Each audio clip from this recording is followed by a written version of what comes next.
केदारनाथ और बद्रीनाथ धाम यात्रा के लिए हर साल लाखों की संख्या में श्रद्धालु उत्तराखंड पहुंचते हैं। लेकिन एक समय ऐसा आएगा जब ये धाम अदृश्य या लुप्त हो जाएंगे। फिर क्या होगा? चार धाम की पवित्र यात्रा में बद्रीनाथ और केदारनाथ धाम की यात्रा भी शामिल है। लेकिन पुराणों में ऐसी भविष्यवाणी की गई है कि एक समय ऐसा आएगा जब बद्रीनाथ और केदारनाथ धाम लुप्त हो जाएंगे। इतना ही नहीं, गंगा भी शिव की जटाओं के रास्ते से वापस ब्रह्मा के कमंडल में लौट जाएगी। क्या सचमुच में ऐसा होगा? ऐसा कब होगा और अगर ऐसा होगा तो उसके बाद फिर क्या होगा? आइए जानते हैं। केदारनाथ और बद्रीनाथ धाम उत्तराखंड की ऊंची हिमालय चोटियों पर स्थित है, जो न केवल पौराणिक बल्कि धार्मिक दृष्टि से भी महत्वपूर्ण स्थान माने जाते हैं। ये लाखों श्रद्धालुओं की आस्था का केंद्र है, जहां हर साल लाखों की संख्या में श्रद्धालु दर्शन के लिए पहुंचते हैं और आध्यात्मिक ऊर्जा प्राप्त करते हैं। मान्यता है कि चार धाम में की गई यात्रा से व्यक्ति को मोक्ष की प्राप्ति होती है।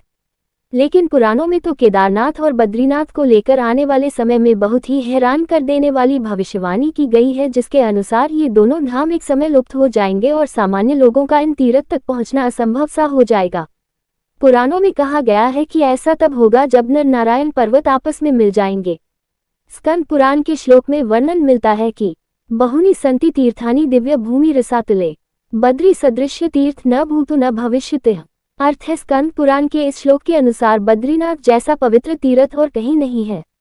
इसके अनुसार कलयुग के प्रथम चरण में ऐसा समय आएगा जब ये तीर्थ अदृश्य हो जाएगा। हालांकि ऐसा करीब 5,500 वर्ष बाद होगा। भविष्यवाणी के बाद से यह अवधि अब पूरी हो चुकी है। भविष्यवाणी में ये भी कहा गया है कि इस तीर्थस्थल के अदृश्य होने से पहले कुछ संकेत भी नजर आने लगेंगे, जिसमें पहला संकेत होगा जोशीमठ में विराजमान भगवान नरसिंह देव के हाथ विग्रह से अलग हो जाएंगे।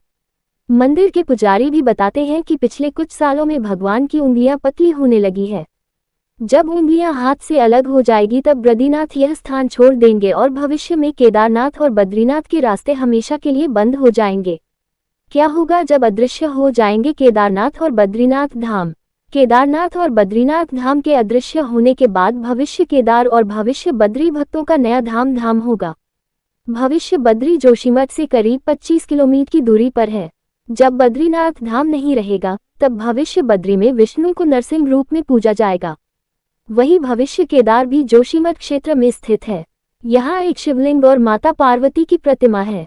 आने वाले समय में यह ऐसा स्थान होगा जहाँ भविष्य में शिव की पूजा की जाएगी। मान्यता है कि इसी क्षेत्र में आदि शंकराचार्य ने भी तपस्या की थी।